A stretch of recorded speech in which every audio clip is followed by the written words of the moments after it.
te bénissons ce matin. Alléluia. Des paroles pleines de charme bouillonnent encore dans nos cœurs. C'est pour toi, Seigneur. C'est pour toi, Seigneur, que ces paroles montent dans nos cœurs ce matin. Alléluia. Nous sommes, oh Dieu, pressés, oh Dieu, Seigneur, pour t'adorer. Oh Seigneur, toi, Seigneur, tu nous étreins par ton amour, oh Dieu. Ton amour nous étreint, Seigneur. Encore ce matin, nous venons, oh Dieu, pour t'offrir ces paroles pleines de charme. Alléluia.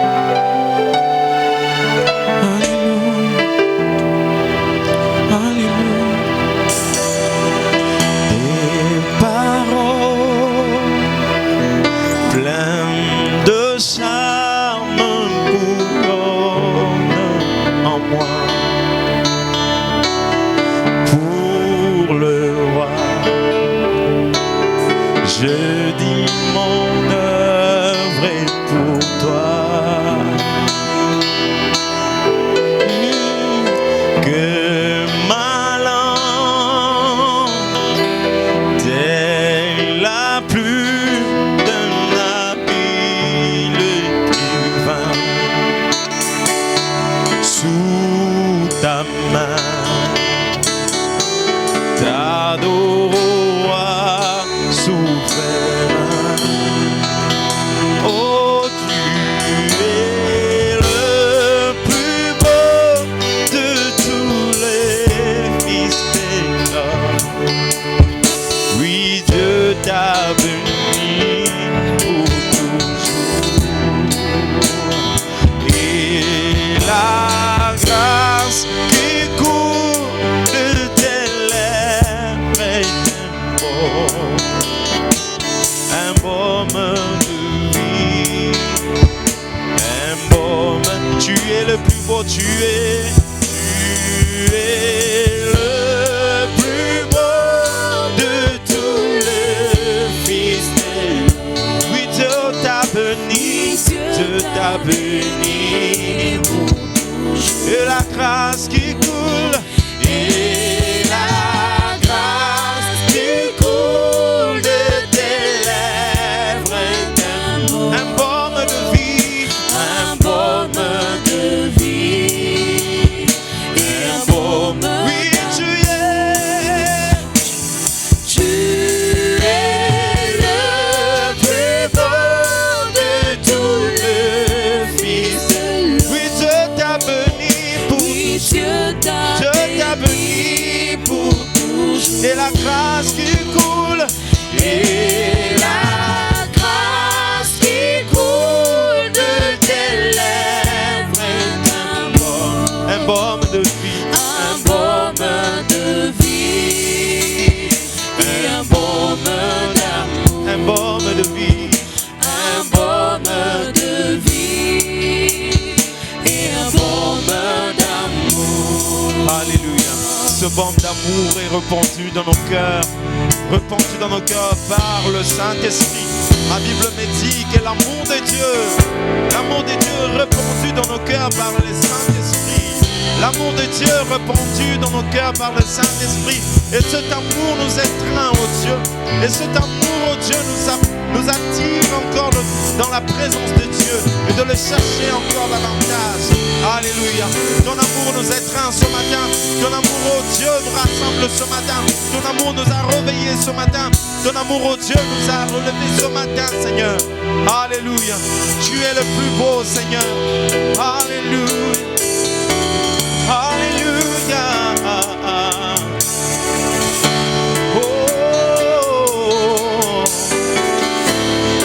Alléluia. Oh. Les paroles pleines de charme bouillonnent en moi.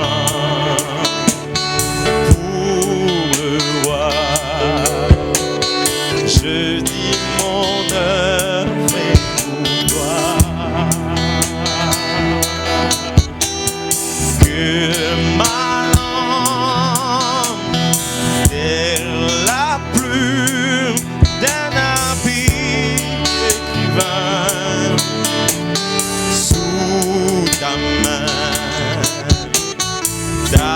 T'adore au roi souverain.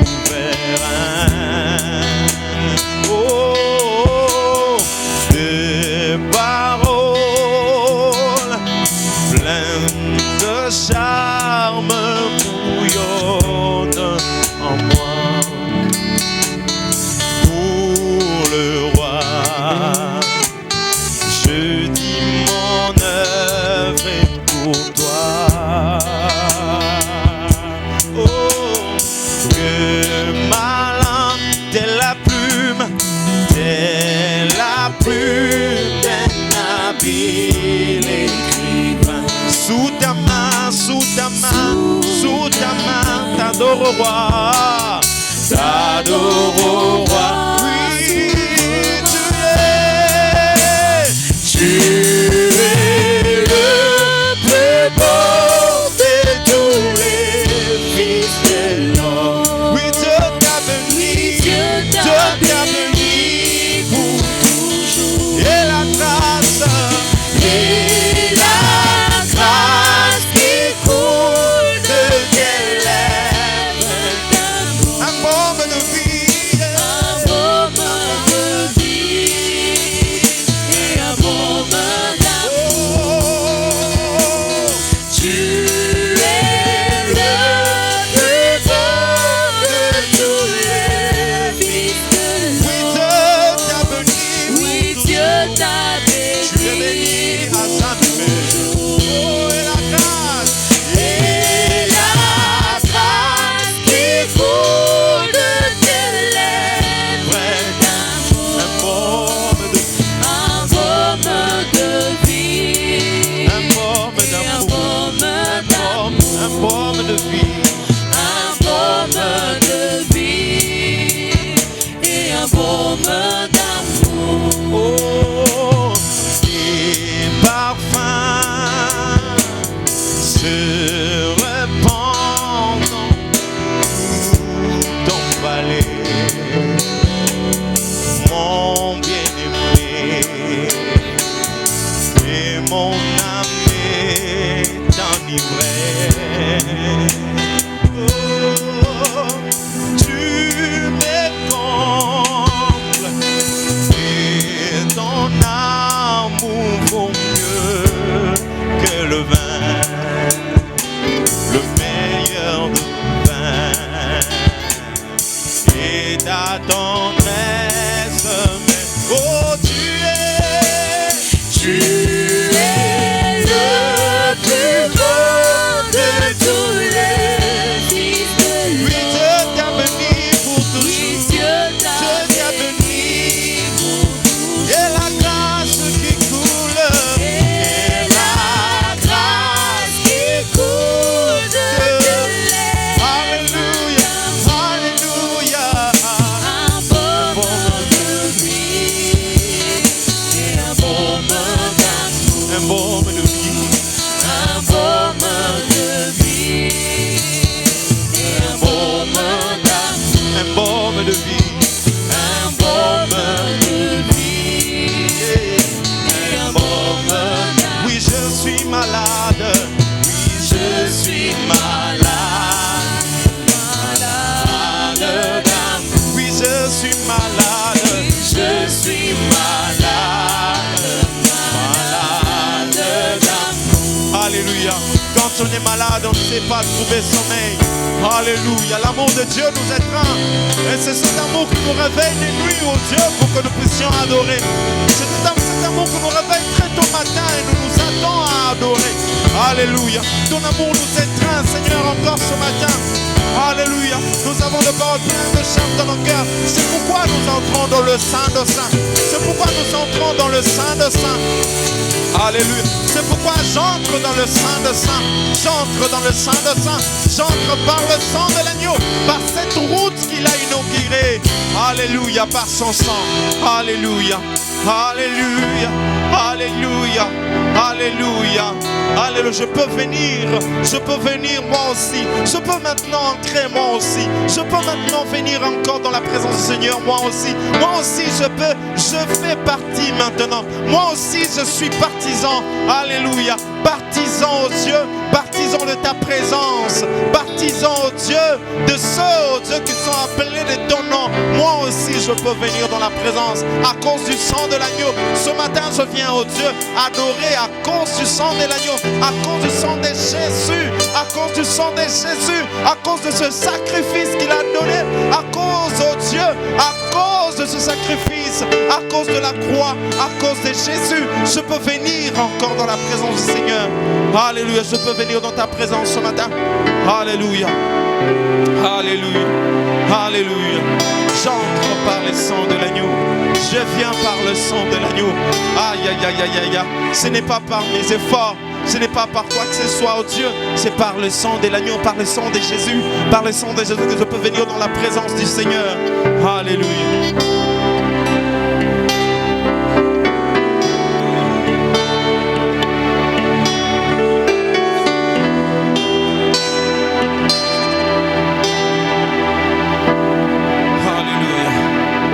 Alléluia. J'entre par le sang de l'agneau. Je viens par le sang de l'agneau. Je viens adorer par le sang de l'agneau. Alléluia. Alléluia.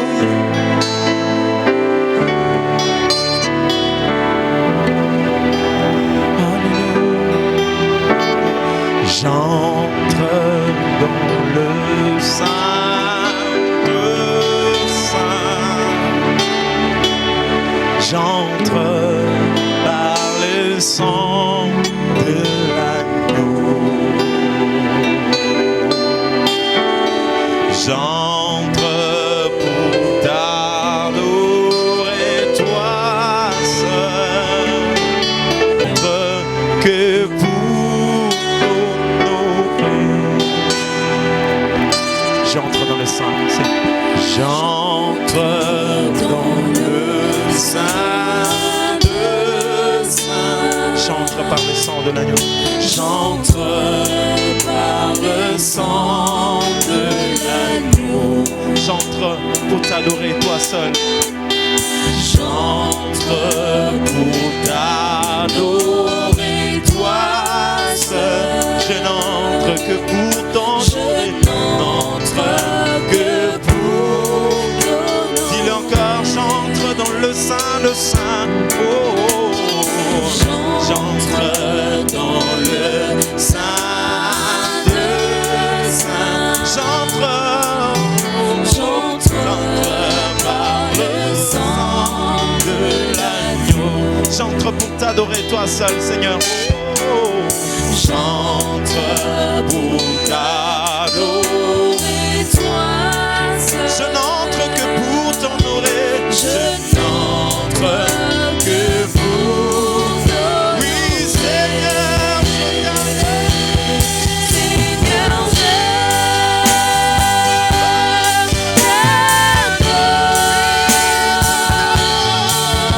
Oui, je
adorable.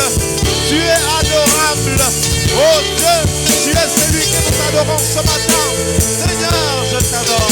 Je t'adore ce matin. Seigneur, je t'adore. Je t'adore, Seigneur. Nakumba melio, nalukio Yesu, nalukio kolo.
Alléluia. Nous te bénissons ce matin. Nous te rendons gloire et grâce au Dieu. Tu es juste véritable. Ma Bible me dit que tu es juste véritable. Tu es saint, saint, saint, saint. Alléluia. L'Éternel, le Dieu, le Tout-Puissant, c'est lui qui était, celui qui est et qui vient. Alléluia. Le premier et le dernier, le Saint d'Israël. C'est lui qui maîtrise le temps et qui maîtrise les circonstances. Alléluia. Tu es saint, Seigneur Jésus. Tu es saint car tu n'as point connu ni commis le péché. Tu es saint, tu es pur. Tout en toi est saint. Alléluia. Béni sois-tu, Seigneur. Que la gloire te revienne. Alléluia. Bien-aimés dans le Seigneur, shalom. Nous sommes heureux de pouvoir à nouveau nous retrouver ce dimanche 24. Un merveilleux dimanche. Dimanche d'anniversaire pour la mission de Pentecôte. Ça fait 5 ans déjà que nous sommes en train de prêcher la parole de Dieu dans cette église. Nous avons commencé un 24 mai 2015 et là ça fait 24 mai 2020, c'est 5 années exactement. Voilà pourquoi je dis à tous les membres de la mission de Pentecôte, ceux qui sont présents ici à Kinshasa, ceux qui sont à l'extérieur, ceux qui sont de la mission de Pentecôte sans être forcément présents physiquement avec nous, mais à nous tous, nous nous disons joyeux anniversaire. Nous bénissons Dieu qui nous a jusqu'ici gardés, qui nous a préservés de tous les maux, qui nous a sortis vainqueurs des combats que nous avons eus jusqu'à ce jour. Inclinons nos têtes ensemble dans la prière. Nous nous recommandons à Dieu et nous prions pour la parole. Père de gloire, tu es saint, tu es saint, tu es saint. Nous le reconnaissons, nous le célébrons. Et Seigneur Dieu de gloire, c'est avec crainte et tremblement que nous nous approchons du Dieu saint. Ce Dieu qui dans sa sainteté n'a pas changé depuis le début de l'histoire de l'humanité. Dans ta sainteté, tu n'as pas changé. Voilà pourquoi, ô Dieu, c'est avec crainte et tremblement, avec amour, avec vénération et avec adoration que nous nous approchons de toi pour te dire combien, ô Dieu, nous sommes fiers de t'appartenir. Et Seigneur Dieu, pour demander ta main puissante sur nos vies. Bénis ta parole ce matin dans nos cœurs. Souviens-toi de tout celui qui écoute ta parole, d'où qu'il soit. Il y a ceux qui la suivent au Canada, il y a ceux qui la suivent aux États-Unis, il y a ceux qui la suivent en Afrique et partout en Europe et partout dans le monde. Il y a ceux qui suivent ce message. Peu importe le nombre, Seigneur Dieu de gloire, il y a de la joie pour une seule âme qui peut se convertir. Bénis ta parole ce matin dans ma bouche et dans mon cœur, et bénis ta parole dans les oreilles et dans le cœur de tout celui qui reçoit ta parole, au nom de Jésus-Christ. Amen. Nous étions en train de nous poser la question de savoir qui est Jésus. N'est-ce pas? Nous sommes partis de cette affirmation précieuse de l'apôtre Paul dans Colossiens chapitre 1, qui nous a dit, ou qui affirmait justement que c'est Jésus qu'il était en train d'annoncer. Mais alors nous nous sommes posés ensemble la question de savoir qui est ce Jésus. Ça fait déjà 2 dimanches que nous sommes en train de méditer ensemble à travers les Écritures pour voir qui est Jésus, afin de rallumer notre foi, de conforter notre foi et davantage de nous mettre à genoux devant lui pour pouvoir l'adorer et proclamer, confesser que lui seul est Seigneur. Nous finissions le dimanche passé en nous posant cette question avec cet homme dans Jean, le chapitre 9, qui est Jésus pour vous? Et ce matin, nous allons partir sur quelques points qui vont nous conduire au fur et à mesure vers cette grande célébration que symboliquement nous allons avoir le dimanche prochain, c'est-à-dire le dimanche de Pentecôte. Cette grande célébration, ce grand événement que nous célébrons année après année, non pas juste comme une commémoration, mais davantage comme une expérience que nous sommes appelés à tous faire en tant qu'enfants de Dieu. Qui est Jésus? Alors ce matin, je dis premièrement, nous disons ensemble que il est celui qui a vaincu la mort. Il est celui qui qui a vaincu la mort.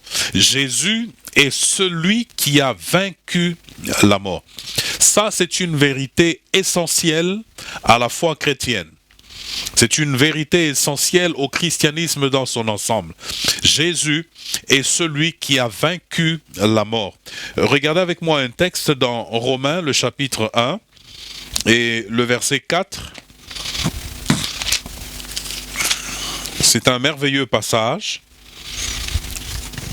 qui nous dit des choses profondes, des choses merveilleuses sur notre Seigneur.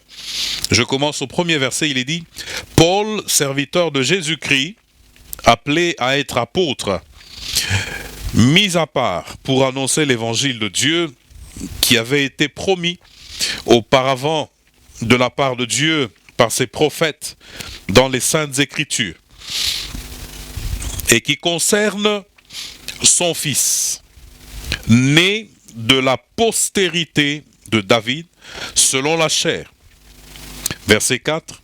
« Et déclaré Fils de Dieu avec puissance selon l'esprit de sainteté. » Et déclaré Fils de Dieu avec puissance selon l'esprit de sainteté par sa résurrection d'entre les morts, Jésus-Christ notre Seigneur, par qui nous avons reçu la grâce, et ainsi de suite.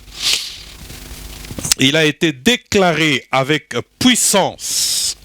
Il a été déclaré avec puissance, n'est-ce pas? Selon l'esprit de sainteté. Est-ce qu'il n'était pas fils de Dieu avant sa résurrection? Loin de là, Jésus-Christ était fils de Dieu avant sa résurrection. Mais de quoi s'agit-il? Eh bien, à travers sa résurrection, son statut divin, son statut de Dieu est attesté et confirmé, n'est-ce pas? C'est cela que nous disons lorsque nous disons qu'il a vaincu la mort. Il a vaincu la mort. Est-ce qu'il y a eu une lutte? Mais une chose est sûre, c'est que Jésus-Christ a vaincu la mort. Il a été déclaré avec puissance Fils de Dieu. N'est-ce pas? Fils de Dieu. Pourquoi? À cause de sa résurrection d'entre les morts. Par cela même, n'est-ce pas, sa divinité est attestée. Son statut de Dieu est attesté. Et ça, c'est fondamental, bien-aimés dans le Seigneur. C'est fondamental. Nous ne pouvons pas parler de foi chrétienne sans pour autant célébrer, sans être en mesure ou sans célébrer la victoire. On ne parle pas de la marche avec Dieu sans parler de victoire. Parce que la foi chrétienne, la marche avec Dieu, elle est essentiellement, de par sa nature, une marche de victoire. Parce que elle prend ses origines, elle prend sa naissance de cette victoire de notre Seigneur Jésus-Christ sur la mort. N'est-ce pas? Ça, c'est fondamental, bien-aimés dans le Seigneur. Retenons cela. Pendant 40 jours, n'est-ce pas? Je vais faire cette petite parenthèse. Pendant 40 jours, Actes des Apôtres, le chapitre 1 et le verset 3, pendant 40 jours après sa résurrection, le Christ apparaît à ses disciples, il apparaît aux apôtres, et pendant 40 jours, il est en train d'échanger avec eux. Il leur parle du royaume, il leur fait voir des choses concernant le royaume. Donc, il est attesté pendant 40 jours qu'il est réellement ressuscité. Il n'y a donc plus de doute possible. Ce n'est pas un fantôme qui est apparu une fois, qui est apparu une deuxième fois, mais pendant 40 jours successifs, le Seigneur est avec ses disciples et il est en train de partager, de leur parler de choses qui concernent le royaume. 40 jours. Nous sommes dans la zone, n'est-ce pas, après 40 jours, il y a eu ce que l'on appelle l'ascension. N'est-ce pas? Le Christ a quitté la terre, on le verra un peu plus tard. Il est monté dans les cieux, n'est-ce pas? En vue du grand événement que nous sommes en train d'attendre et que les disciples à ce moment-là attendaient déjà, c'est-à-dire l'effusion du Saint-Esprit, la descente du Saint-Esprit. Alors, en quoi la résurrection de Christ est-elle différente de la résurrection, n'est-ce pas, d'autres personnes qui, n'est-ce pas, ont expérimenté la résurrection? Parce qu'il n'a pas été le seul à expérimenter la résurrection, n'est-ce pas? Lazare est sorti du tombeau. Le fils de cette dame, la Sunamite, il a expérimenté, n'est-ce pas, aussi la résurrection à l'époque d'Élisée. Mais en quoi est-ce que c'est différent? Il est dit qu'à sa résurrection, il y a des saints qui sont sortis, qui sont apparus, n'est-ce pas? Mais où est la différence entre la résurrection de Christ et la résurrection de tout ce monde? Eh bien, la différence, elle est simple, c'est que tous ceux qui sont ressuscités, qui ont expérimenté la résurrection, d'une manière ou d'une autre, ont fini par remourir. Tous. Lazare a fini par mourir. Il n'est nulle part indiqué que, après sa résurrection, Lazare est resté en vie et qu'il n'est jamais plus mort. Non. Quoi qu'il ait expérimenté la résurrection, à un moment donné, Lazare a dû repartir et mourir définitivement cette fois-là. Mais le Christ ressuscité, lui, ne meurt plus, il ne meurt pas.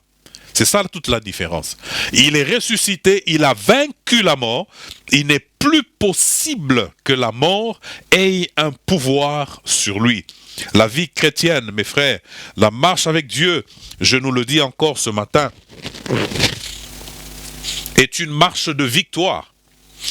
Parce que le nôtre Seigneur, celui que nous suivons, n'a pas pu être gardé dans la tombe, il en est sorti libre. Et si Jésus-Christ n'était pas sorti du tombeau, si Jésus-Christ n'était pas ressuscité, on va voir l'autre aspect après, on ne parlerait pas de l'attente du Saint-Esprit. On ne parlerait pas du baptême dans le Saint-Esprit que nous allons aborder tout à l'heure. Jésus-Christ est sorti du tombeau libre et vainqueur. C'est une résurrection essentielle pour notre marche avec Dieu, pour notre vie chrétienne. Retenez donc cela ce matin. Quelle que soit la situation dans laquelle vous vous trouvez, eh bien, souvenez-vous que le Seigneur que vous servez, le Seigneur que vous priez, lui est sorti libre et vainqueur du tombeau. Il a vaincu la mort. Si lui a vaincu la mort, c'est-à-dire que lui en vous, vous serez aussi en mesure de vaincre la mort, quelle que soit la forme que cette mort peut prendre. Ça peut être une mort émotionnelle, ça peut être une mort liée à une maladie qui ronge le corps, ça peut être la mort liée à des problèmes financiers, ça peut être la mort sous plusieurs axes, sous plusieurs angles. Eh bien, si Jésus, qui est ressuscité d'entre les morts, est réellement en vous, c'est que la puissance de la résurrection est votre partage. La puissance de la résurrection est totalement votre part. Souvenez-vous de cela, captez cette pensée. Gardez-la présente dans votre esprit et dans votre cœur. Nourrissez-vous de cela. Proclamez cette résurrection dans votre maison. Proclamez la vie, n'est-ce pas, de cette résurrection dans tout ce qui vous concerne, parce que lui a vaincu la mort. Eh bien, le Jésus, ce Seigneur que nous servons, eh bien, c'est celui qui a vaincu la mort. Qui est Jésus? Il est celui qui a vaincu la mort. Il est l'unique à pouvoir vaincre la mort de cette manière-là. Il est l'unique, le seul à qui la mort obéit. N'est-ce pas?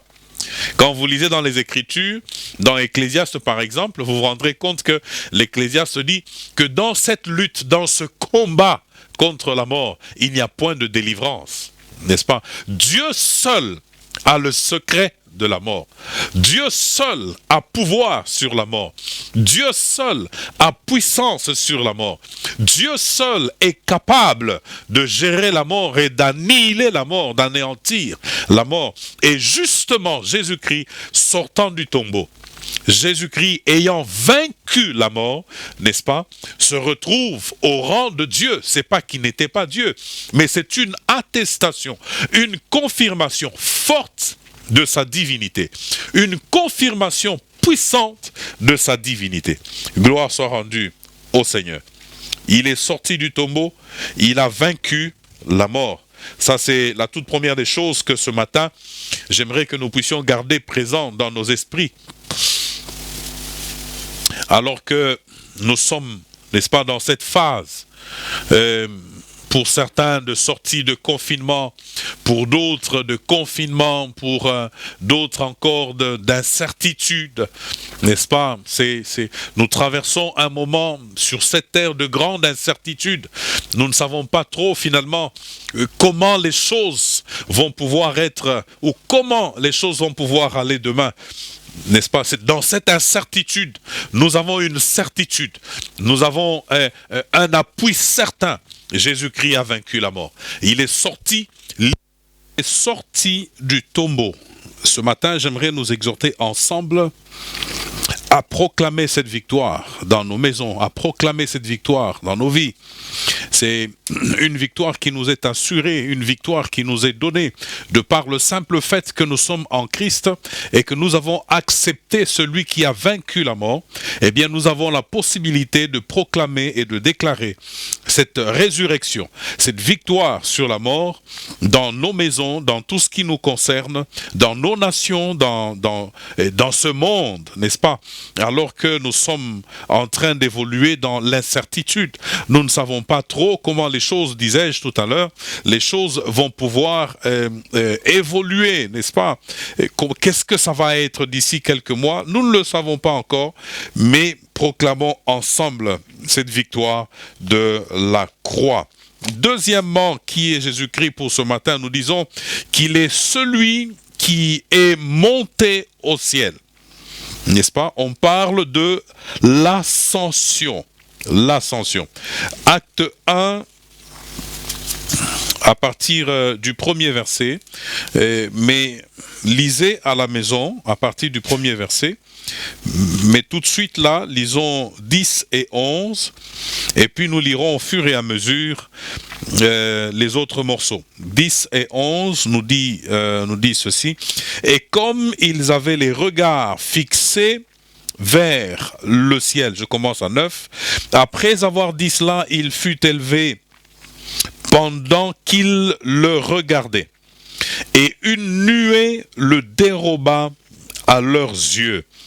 Et comme ils avaient les regards fixés vers le ciel, pendant qu'ils s'en allaient, voici deux hommes vêtus de blanc leur apparurent et dirent: hommes galiléens, pourquoi vous arrêtez-vous à regarder au ciel? Ce Jésus qui a été enlevé au ciel du milieu de vous reviendra de la même manière que vous l'avez vu allant au ciel.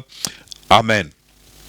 Il y a quand même quelque chose d'important que je souligne au passage, que nous regarderons le dimanche prochain.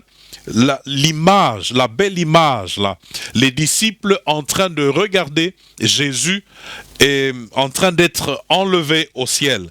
Ça fait penser à Élisée en train de regarder Élie en train de monter au ciel et en train de crier mon père, char d'Israël et sa cavalerie. Et nous y arriverons un peu plus tard. C'est un merveilleux parallèle, c'est une très merveilleuse image. Gardez-la en mémoire, nous allons méditer profondément là-dessus.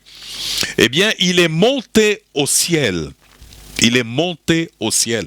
Il y a l'histoire d'un homme que l'on raconte ici en RD Congo, de cet homme qui a voulu, n'est-ce pas, faire aussi de la lévitation, et puis il a tenté, et puis il est tombé, et puis voilà, ça n'a pas marché.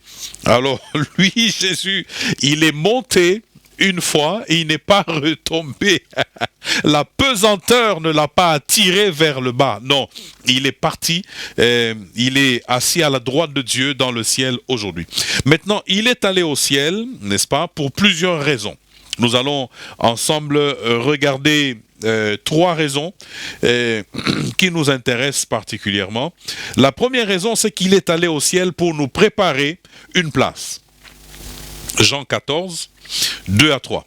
Il dit, croyez en moi, n'est-ce pas? Dans la demeure de mon Père, dans la maison de mon Père, il y a plusieurs, nous n'allons pas inventer, c'est toujours mieux d'avoir le texte devant les yeux pour ne pas imaginer des choses qui ne sont pas. Jean 14, il est dit, verset 2, il y a plusieurs demeures dans la maison de mon Père. Si cela n'était pas, je vous l'aurais dit. Je vais vous préparer une place.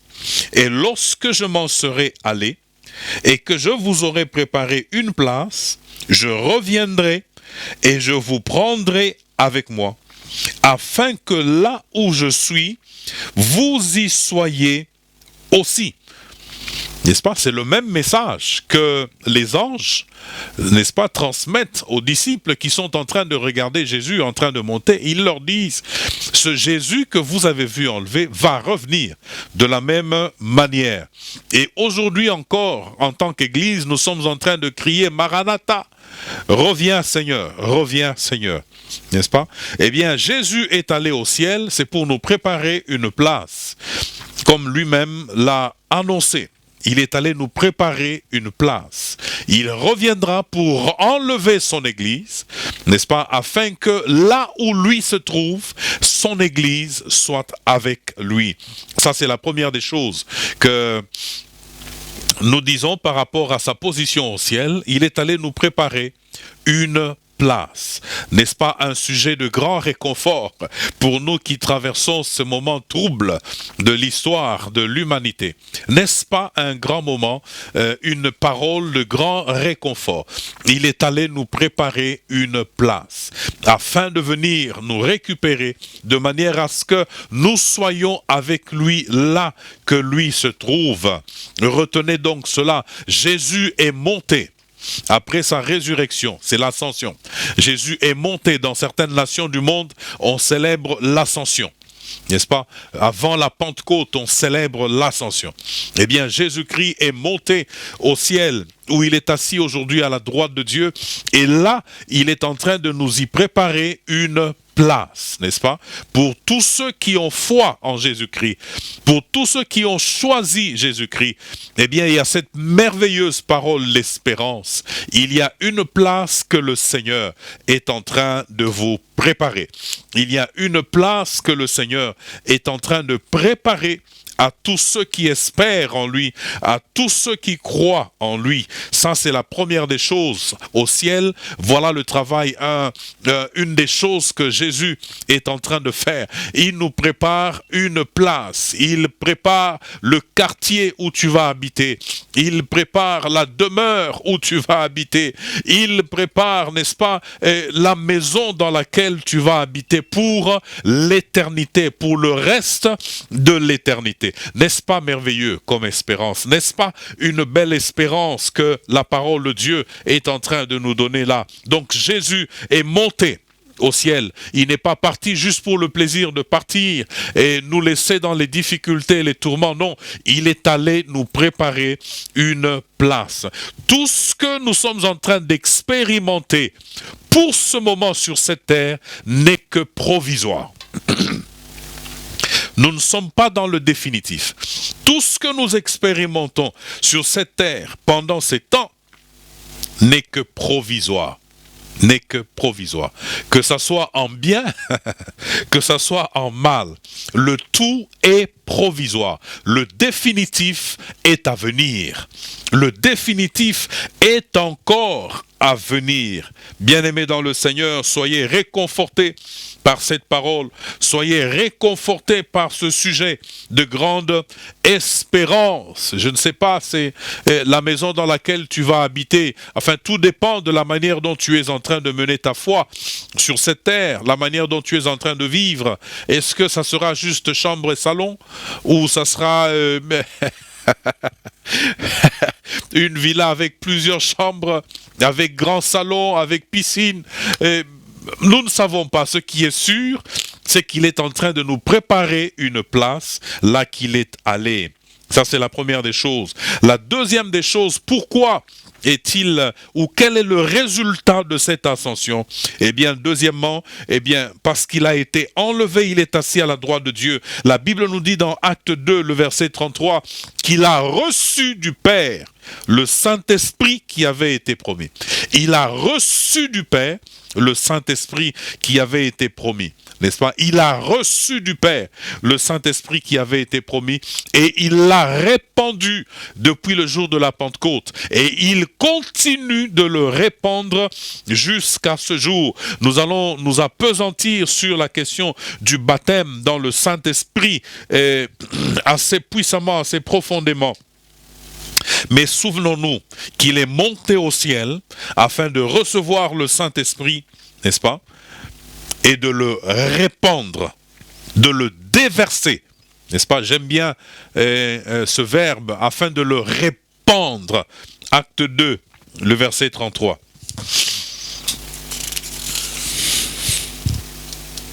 Il est dit, élevé par la droite de Dieu, je commence au verset 32, c'est ce Jésus que Dieu a ressuscité. Nous en sommes tous témoins. Rappelez-vous, il y a quelques dimanches en arrière, nous avons parlé du témoignage chrétien. C'est ce Jésus que Dieu a ressuscité. Nous en sommes tous témoins.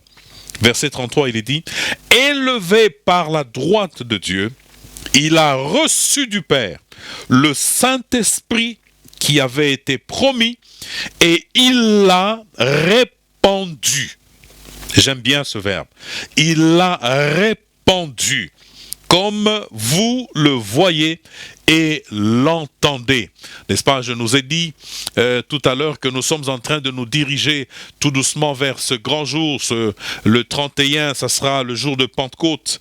N'est-ce pas? Nous sommes en train de nous diriger vers ce jour où nous allons à nouveau fêter le Saint-Esprit.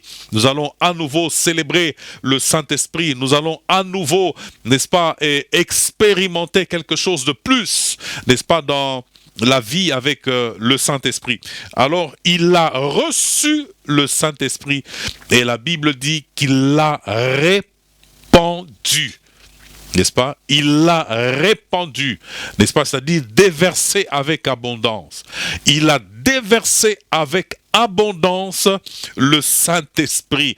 Donc, il n'est pas possible que tu sois enfant de Dieu et que tu rates le Saint-Esprit. Ce n'est pas possible parce que le Saint-Esprit a été répandu. C'est-à-dire qu'il a été déversé avec une telle abondance qu'au jour d'aujourd'hui, le Saint-Esprit, une expérience avec le Saint-Esprit, une expérience dans le surnaturel enfant de Dieu est à la portée de tout celui qui est en Christ. Il a donc reçu l'Esprit et il l'a répandu. Il a répandu. Là que tu es en train de suivre le message, j'aimerais que tu puisses murmurer pour toi-même. Il l'a répandu. Il a répandu l'Esprit. Murmure cela pour toi-même. Il a répandu le Saint-Esprit. Nous sommes à l'époque où le Saint-Esprit est répandu. Parce que le Saint-Esprit est répandu. Il n'est pas possible que tu mènes une vie chrétienne sèche, une vie chrétienne sans vie. Il n'est pas possible que tu puisses servir le Seigneur sans force, que tu puisses servir le Seigneur sans puissance. Ce n'est pas possible. Le Saint-Esprit a été répandu tout dépend de la manière dont tu t'approches, tout dépend de ce que tu utilises, n'est-ce pas, pour recevoir le Saint-Esprit. Tout dépend de cela, mes frères, mes sœurs, tout dépend de cela. Le Saint-Esprit, il a reçu le Saint-Esprit et il l'a répandu. Nous sommes dans cette zone-là où nous célébrons le Saint-Esprit, où nous célébrons l'effusion du Saint-Esprit.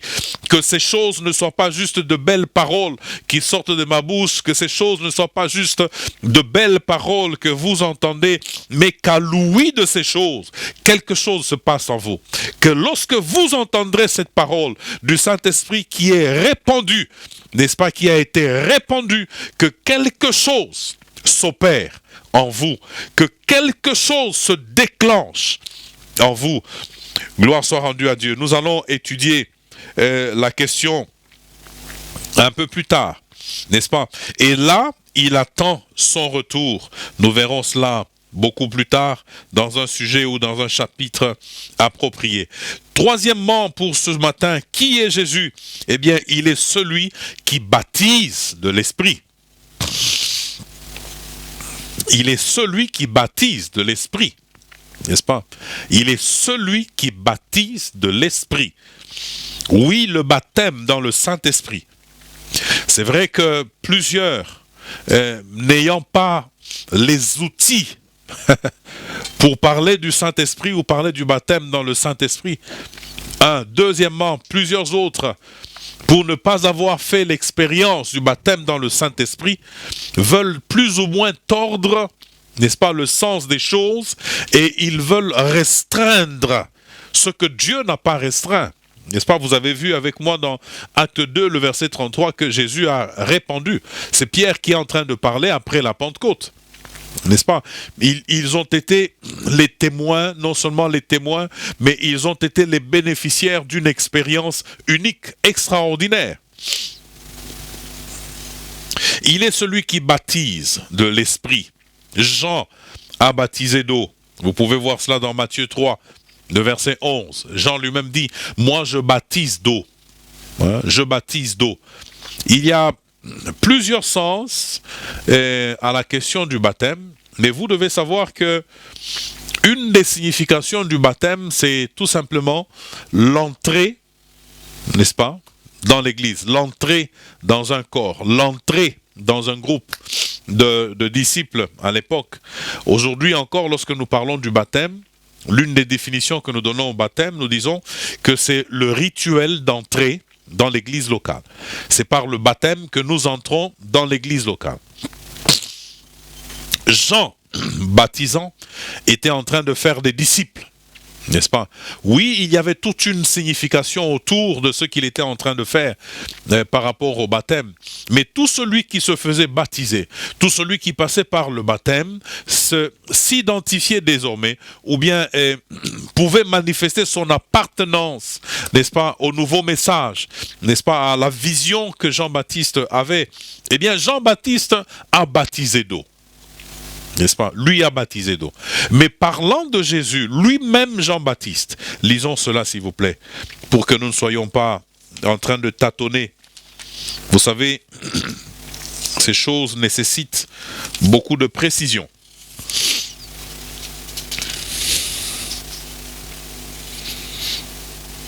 Matthieu chapitre 3, le verset 11, il dit, « Moi je vous baptise d'eau,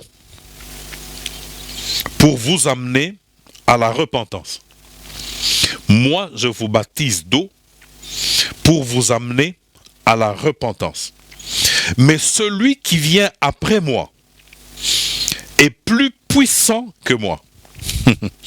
Et je ne suis pas digne de porter ses souliers. Lui, il vous baptisera du Saint-Esprit et de feu. » Lui, il vous baptisera du Saint-Esprit et de feu. N'est-ce pas? Donc, à partir de maintenant, nous sommes en train de partager ensemble autour de la question du baptême dans le Saint-Esprit et du surnaturel qui s'ensuit, n'est-ce pas, ces semaines de Pentecôte. Nous allons parler de ces choses, nous allons prier pour que chacun expérimente ces choses-là qu'il se trouve, n'est-ce pas. Regardez ce que Jean-Baptiste est en train de faire comme comparaison. Moi, je baptise d'eau en vue de vous amener à la repentance. Mais lui qui est en train de venir après moi, lui ne vous baptisera pas d'eau. Lui est plus puissant. Parce que lui est plus puissant, Jean dit, je vous baptise d'eau, c'est-à-dire, je vous plonge dans l'eau. Je vous plonge dans l'eau. Mais lui qui est en train de venir, n'est-ce pas? Lui est beaucoup plus puissant. Lui vous plongera dans le Saint-Esprit. Lui vous baptisera de l'Esprit, c'est-à-dire il vous plongera dans le Saint-Esprit. C'est l'expérience bénie, n'est-ce pas, que Dieu accorde à tous ses enfants aujourd'hui, que nous soyons plongés dans le Saint-Esprit, n'est-ce pas? Plongés dans le Saint-Esprit. Et vous allez voir dans Acte 2, on va y arriver un peu après, que les apôtres, les 120 font cette merveilleuse expérience. Ils sont littéralement plongés dans le Saint-Esprit. N'est-ce pas? On dit un vent impétueux, nous lirons cela un peu plus tard. Il y eut comme un vent impétueux, ils ont vu des langues de feu, ils ont tous été remplis du Saint-Esprit et ils se sont mis à parler en d'autres langues, comme le Saint-Esprit leur donnait de s'exprimer. Malheureusement, aujourd'hui, ce que nous voyons, c'est que le diable est en train de vouloir falsifier ce quelque chose qui nous a été donné de Dieu, n'est-ce pas? Et il y a quelque chose de Dieu, d'authentique, de vrai. Mais voici que l'ennemi vient avec une copie, une forme de quelque chose de falsifié. N'est-ce pas? Et il veut conduire le peuple de Dieu, il veut amener les enfants de Dieu dans une copie, dans quelque chose de falsifié. Aujourd'hui, on parle de sensations. Bien-aimés dans le Seigneur, le problème, c'est pas les sensations, n'est-ce pas? Le problème, c'est pas les sensations. Je n'ai rien contre les sensations. Je n'ai absolument rien contre les sensations. Mais si pour nous expérimenter le Saint-Esprit, être plongé dans le Saint-Esprit, c'est juste le sensationnel, nous sommes totalement à côté. Totalement à côté. Il y a aujourd'hui cette espèce de falsification. Quand on parle du Saint-Esprit, c'est des cris dans tous les sens, on pleure, on tremble, on transpire. Oui, c'est une bonne chose, mais ça ne prouve pas non plus que c'est le Saint-Esprit qui est en train d'opérer de cette manière-là. Oui, quand le Saint-Esprit opère, ces choses aussi peuvent être manifestées. Donc, voyez-vous, il y a cette contrefaçon que l'ennemi introduit. Il veut conduire les enfants de Dieu vers quelque chose de faux, n'est-ce pas? Et je n'ai rien contre l'atmosphère. Je n'ai rien contre cela, n'est-ce pas? Une atmosphère spéciale, une atmosphère de l'esprit. Je n'ai rien contre cela. Oui, lorsque le Saint-Esprit est authentiquement présent, il est certain que l'atmosphère n'est pas la même. Pour ceux qui sont spirituels et qui peuvent capter, percevoir la présence du Saint-Esprit, c'est sûr que l'atmosphère n'est plus la même. Nous y arrivons, bien-aimés, tout doucement. Mais retenons ce matin qu'il est celui qui baptise du Saint-Esprit. Jésus est celui qui baptise du Saint-Esprit. C'est lui que... regardez comment Dieu concentre toutes choses en Christ. Voyez-vous, Dieu est en train de tout concentrer en lui. La semaine passée, le dimanche passé, nous avons dit que Dieu ne juge personne. Mais il a donné le jugement au Fils, donc à Christ. C'est Christ qui juge. Aujourd'hui, il dit, bon, écoutez, le Père avait promis, c'est vrai. Le Père avait promis, c'est vrai. Mais aujourd'hui, cette promesse du Père passe par les mains du Fils.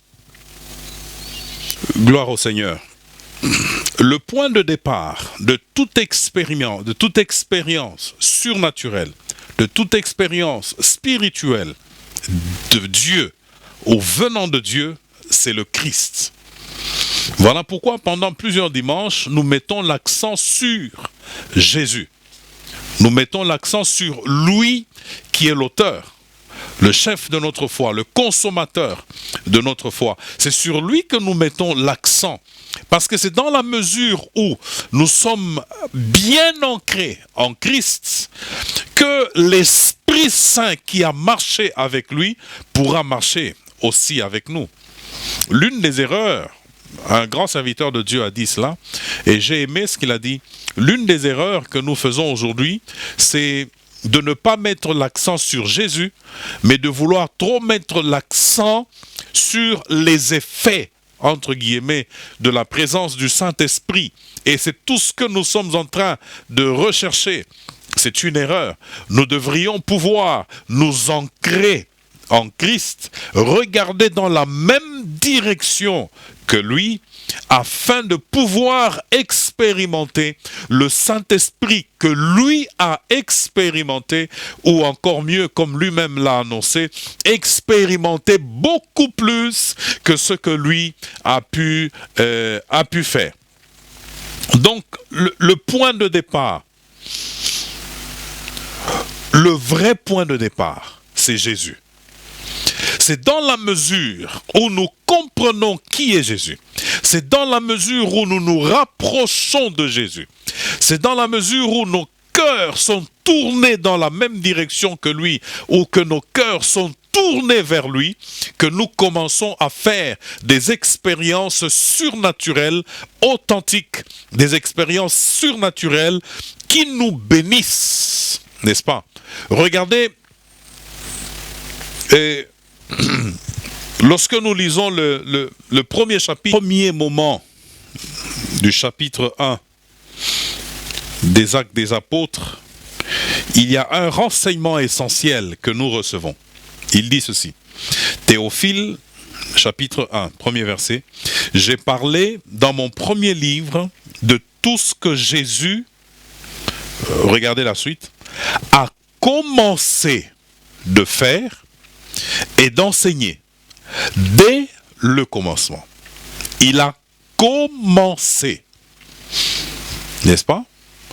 À sa suite, il a choisi des personnes qui sont censées ou qui étaient censées continuer. Et c'est ce qu'elles ont fait. Elles ont continué l'œuvre de Christ. Et parce qu'elles devaient continuer l'œuvre de Christ, ces personnes avaient besoin de l'équipement que lui-même Jésus avait. Il est important, mes frères, que nous puissions nous situer précisément dans les Écritures et dans la vérité de la parole de Dieu, avant que nous ne puissions nous mettre à crier dans tous les sens pour que le Saint-Esprit nous visite, pour que nous puissions recevoir des choses. Donc, regardez, Jésus a commencé à faire et à enseigner. Verset 2, il est dit, « Jusqu'au jour où il fut enlevé au ciel, après avoir donné ses ordres par le Saint-Esprit aux apôtres qu'il avait choisis. » Désormais, ça ne serait plus Jésus présent physiquement.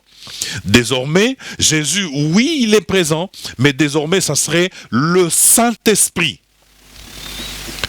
Désormais, les choses devraient passer ou seraient appelées à passer par le Saint-Esprit. Et quand vous suivez la suite, vous allez vous rendre compte que le point de base, le point de départ de toute l'œuvre, de toute l'action des disciples, des premiers apôtres, c'était la grande expérience du chapitre 2. Nous allons voir ça un peu plus tard. Mais je voulais qu'ensemble, nous puissions commencer par nous repositionner correctement en Christ. Nous repositionner correctement par rapport au Christ. Le Saint-Esprit, lorsqu'il arrive, il est au service de la vision du Christ. Le Saint-Esprit, lorsqu'il arrive, il accompagne le travail que Jésus avait commencé à faire. Il accompagne l'enseignement que Jésus avait commencé à enseigner. Voilà pourquoi il est important pour nous tous, n'est-ce pas, aujourd'hui encore, de replacer Jésus au centre de la prédication, de replacer Jésus au centre de la vie de l'Église, de replacer Jésus au centre de notre vie chrétienne. Parce que c'est dans la mesure où Jésus est à sa place que le Saint-Esprit vient nous accompagner.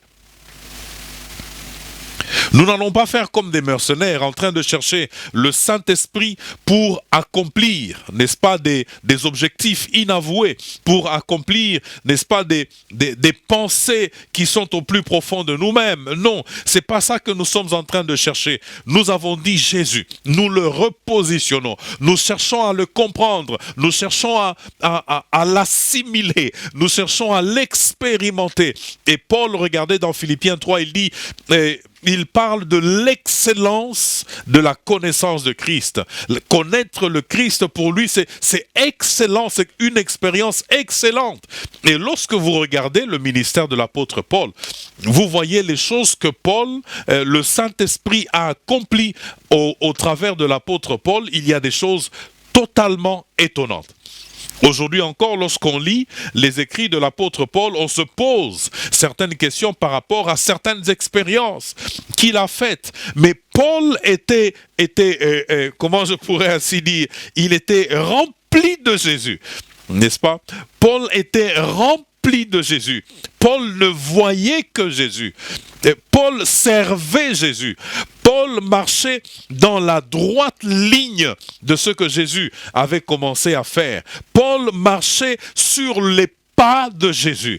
C'est dans la mesure où aujourd'hui nous marcherons sur les pas de Jésus que nous pourrons expérimenter une nouvelle effusion du Saint-Esprit, une nouvelle effusion de l'Esprit de Dieu. L'ère de l'Esprit n'est pas passée, le temps du Saint-Esprit n'est pas encore passé.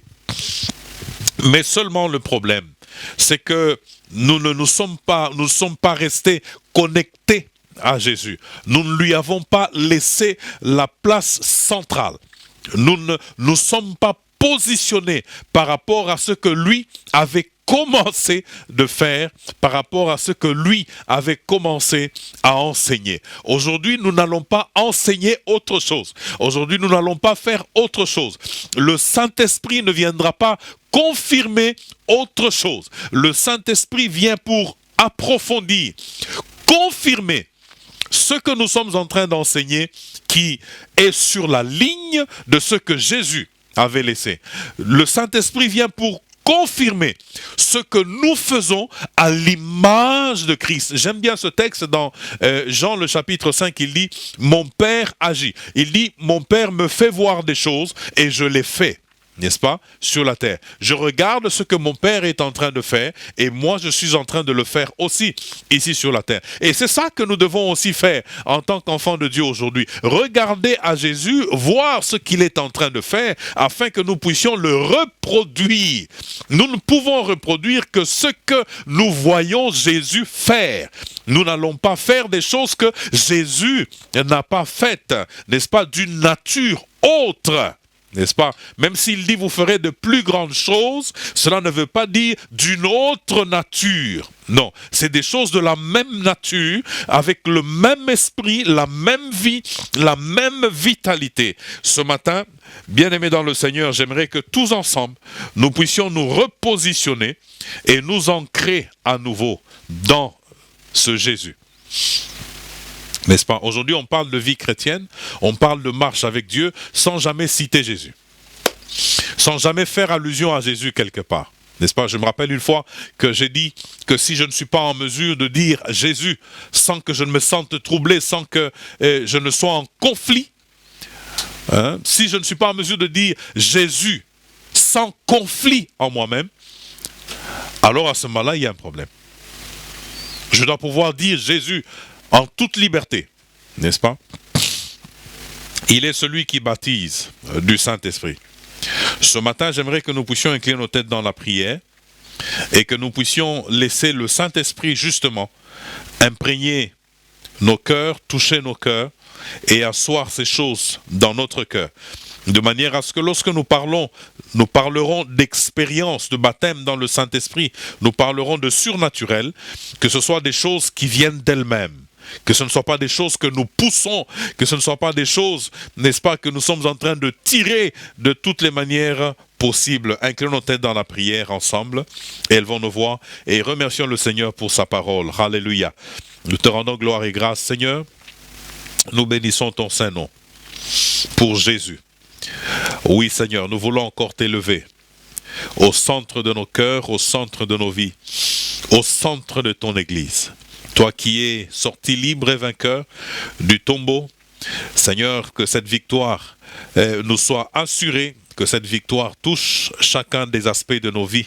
Et alors que nous nous préparons à recevoir le Saint-Esprit, recevoir une nouvelle dimension de l'expérience.